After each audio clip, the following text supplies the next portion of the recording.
But a creative cannot put out a piece of work without being highly aware of the three elements of communication strategy, and that is, you've got to be relevant to the person that you're talking to. We already know that. Consumers have to desire what it is you have to propose. The other thing is you have to be you. You have to be credible.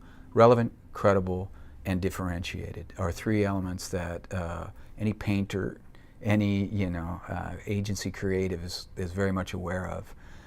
And the way those three things go together is the way that you describe a brand.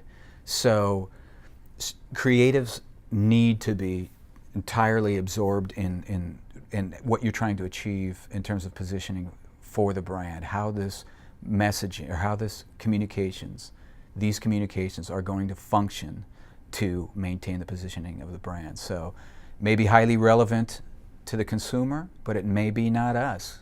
It's not credible for us to say it. Maybe highly differentiated from the competition, but maybe irrelevant to the consumer. So it's that combination, that Rubik's Cube, where you twist it around and you get it into the right place.